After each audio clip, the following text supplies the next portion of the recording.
Hello friends, आप सभी का इस वीडियो में स्वागत है। अगर आपका किसी भी सरकारी बैंक में खाता है, सेविंग अकाउंट है, जैसे state bank, Canara bank, Punjab bank, bank of India, bank of Baroda, central bank, bank of India या फिर कोई दूसरा सरकारी बैंक, तो एक चीज आपने नोटिस जरूर की होगी कि मई के महीने में हर साल 20 रुपए या कभी 436 रुपए की छोटी सी रकम अपने आप ही कट जाती है।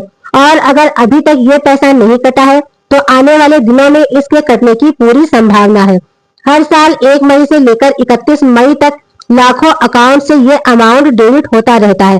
अब जैसे ही ये पैसा कटता है, बहुत से लोग सोच में पड़ जाते हैं। दिमाग में यही ख्याल आता है कि ये पैसा हर साल क्यों कट रहा है, बैंक ऐसा क्यों कर रही है। लेकिन ये पैसा बहुत ज्यादा नहीं है तो लोग इसको अवॉइड कर देते हैं, नजरअंदाज कर देते हैं।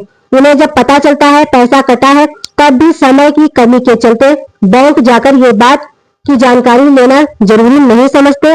धीरे धीरे पूरी तरह से ये बात भूल भी जाते हैं कि उनकी कोई रकम बैंक से कटी भी थी। छोटा अमाउंट होने की वजह से लोग इसे सीरियस नहीं लेते हैं और सोचते हैं इसके लिए बैंक जाने की जरूरत नहीं है। बार बार ये कटौती नहीं होती है, बल्कि एक साल में एक ही बार होती है। लेकिन ज्यादातर लोगों को ये समझ में नहीं आता है कि आखिर ये पैसा इस बार भी क्यों कटा, जब हर साल ये पैसा कटने लगता है और इस बात की सही से बैंक भी जानकारी नहीं देती है। अब सवाल ये उठता है कि मई के महीने में ही 20 रुपए या 436 रुपए क्यों कटते हैं, तो इसका जवाब समझना जरूरी है। लेकिन एक छोटी सी बात, अगर आप इस चैनल पर नए हैं तो वीडियो को लाइक और सब्सक्राइब जरूर कर दीजिए और कमेंट बॉक्स में जरूर बताइए कि क्या आपका भी पैसा कटता है हर साल मई के महीने में, या फिर आपका पैसा नहीं कटता है। अब बात करते हैं असली वजह की जिस कारण ये पैसा कटता है। सरकार ने खास तौर पर उन लोगों के लिए ये रोज मेहनत करके अपना गुजारा जो करते हैं और जिनकी आमदनी सीमित होती है, कुछ कम की बात करें तो ये कम कम रुपए वाली बीमा योजनाएं हैं। ऐसे लोगों के लिए महंगे इंश्योरेंस लेना आसान नहीं होता है, इसीलिए उन्हें ध्यान में रखते हुए सस्ते प्रीमियम में सुरक्षा देने का प्रयास किया गया है। इन्हीं में से एक ये योजना है प्रधानमंत्री सुरक्षा बीमा योजना, जिसमें सालाना सिर्फ 20 रुपए लिए जाते हैं। इस योजना के तहत अगर बीमा धारक की किसी दुर्घटना में मृत्यु हो जाती है तो उसके परिवार को आर्थिक सहायता मिलती है। दूसरी योजना है प्रधानमंत्री जीवन ज्योति बीमा योजना, जिसमें हर साल 436 रुपए का प्रीमियम कटता है। इस योजना में अगर व्यक्ति की मृत्यु किसी भी कारण से होती है, चाहे हादसा हो या सामान्य मौत हो, तो उसके परिवार को आर्थिक मदद दी जाती है। यानी जो 20 रुपए और 436 रुपए आपके खाते से कटते हैं, वो दरअसल इन बीमा योजनाओं का प्रीमियम होते हैं।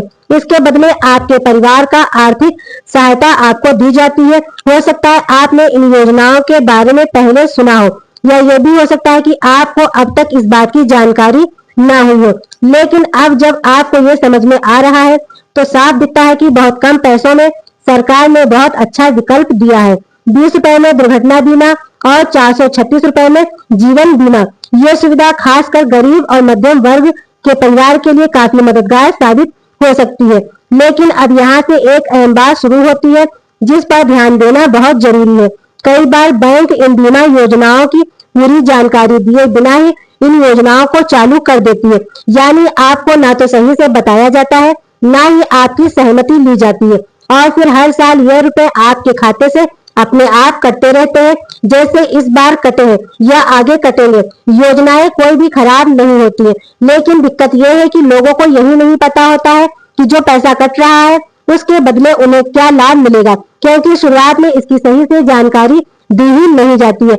ऐसे में अगर कोई अनहोनी हो जाती है तो नियम के अनुसार परिवार को आर्थिक मदद मिलनी चाहिए, लेकिन असल में पैसा ऐसे नहीं मिल जाता है। इसके लिए परिवार के किसी सदस्य को बैंक जाकर क्लेम करना पड़ता है और ये बताना पड़ता है कि उस व्यक्ति ने प्रधानमंत्री सुरक्षा बीमा योजना या प्रधानमंत्री जीवन ज्योति बीमा योजना ले रखी थी और हर साल इसका प्रीमियम भी कट रहा था।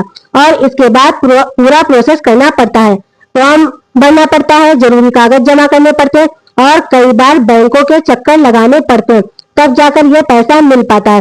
अब जरा आप खुद सोचिए, अगर घर वालों को यही नहीं पता होगा कि उस बैंक में कोई बीमा पॉलिसी एक्टिवेट थी, तो वे उस बैंक में क्लेम करने के लिए जाएंगे ही नहीं। जब जानकारी ही नहीं होगी तो कदम कैसे उठाया जाएगा और दूसरी तरफ बैंक खुद से किसी के घर ये बताने नहीं जाती कि आपके परिवार को पैसा मिल सकता है।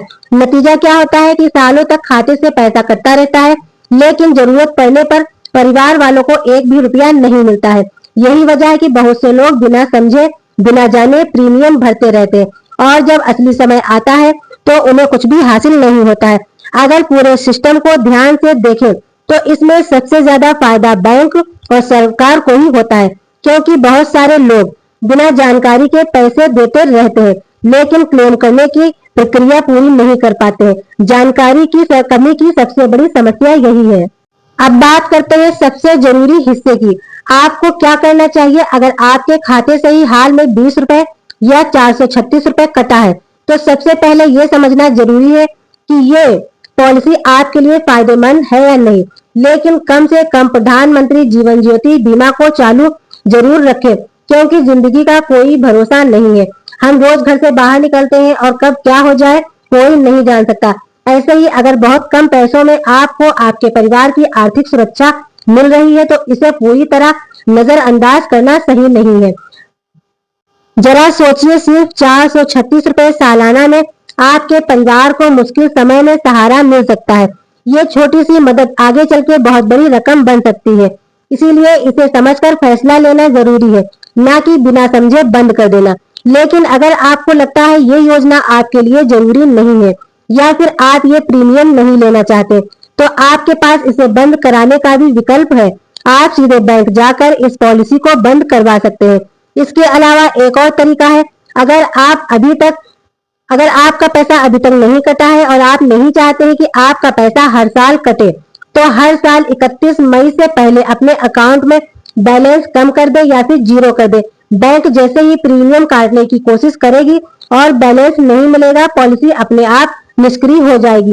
तो ये जानकारी भले ही छोटी लग रही है मगर काम की है। अगर इसे सही समय पर जानकारी मिल जाए और आप अपने पैसे और परिवार दोनों को सुरक्षित कर सकते हैं। इसीलिए इसे हल्के में बिल्कुल भी मत लीजिए और इस जानकारी को अपने परिवार, दोस्तों और जान पहचान वाले लोगों के साथ जरूर शेयर करें ताकि अनजाने में कोई नुकसान ना झेले। अगर आपको ये जानकारी उपयोगी लगी हो तो कमेंट में जरूर बताइए कि आपका पैसा बैंक से कटा है या नहीं। मिलते हैं नई जानकारी नई अपडेट के साथ। धन्यवाद।